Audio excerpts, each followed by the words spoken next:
വിശുദ്ധ കുരിശിന്റെ അടയാളത്താൽ ഞങ്ങളുടെ ശത്രുക്കളിൽ നിന്ന് ഞങ്ങളെ രക്ഷിക്കണമേ. ഞങ്ങളുടെ തമ്പുരാനെ, പിതാവിൻ്റെയും പുത്രൻ്റെയും പരിശുദ്ധാത്മാവിൻ്റെയും നാമത്തിൽ ആമേൻ.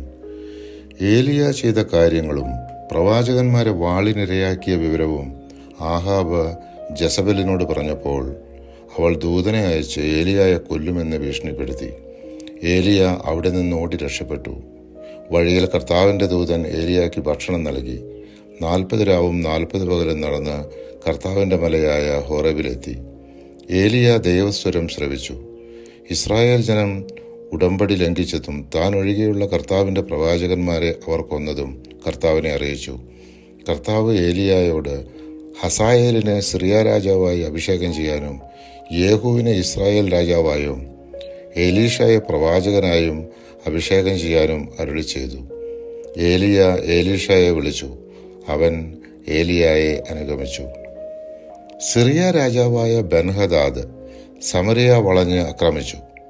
കർത്താവിൻ്റെ ഒരു പ്രവാചകൻ ഇസ്രായേൽ രാജാവായ ആഹാബിനെ സമീപിച്ച് പറഞ്ഞു, കർത്താവ് അരുളി ചെയ്യുന്നു, ഈ മഹാസൈന്യത്തെ നീ കണ്ടില്ലേ? അതിൻ്റെ മേൽ നിനക്ക് ഞാൻ ഇന്ന് വിജയം നൽകും.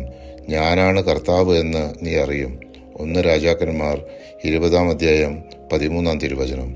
ദേശാധിപതികളുടെ സേവകന്മാരും അവരുടെ പിന്നിൽ സൈന്യവും തനിക്കെതിരെ വന്നവനെ വധിച്ചു. സിറിയക്കാർ പലായനം ചെയ്തു. ഇസ്രായേൽ അവരെ പിന്തുടർന്നു. സിറിയ രാജാവായ ബെൻഹദാദ് കുതിരപ്പുറത്ത് കയറി ഏതാനും കുതിരപ്പടയാളികളോടൊപ്പം രക്ഷപ്പെട്ടു. ഇസ്രായേൽ രാജാവ് പടക്കളത്തിലെത്തി കുതിരകളും രഥങ്ങളും സ്വന്തമാക്കി. സിറിയക്കാർ കൂട്ടക്കൊലക്കിരയായി. പിന്നീട് ബെൻഹദാദ് സിറിയക്കാരെ സജ്ജീകരിച്ച് ഇസ്രായേലിനെതിരെ യുദ്ധം ചെയ്യാൻ അഫേക്കിലേക്ക് പോയി. സൈന്യങ്ങൾ 7 ദിവസം മുഖാമുഖമായി പാളയങ്ങളിൽ കഴിഞ്ഞുകൂടി. 7-ാം ദിവസം യുദ്ധം തുടങ്ങി.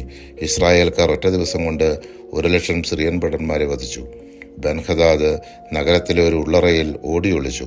തന്നെ രക്ഷിക്കണമെന്ന് ആഹാബിനോട് അപേക്ഷിച്ചു.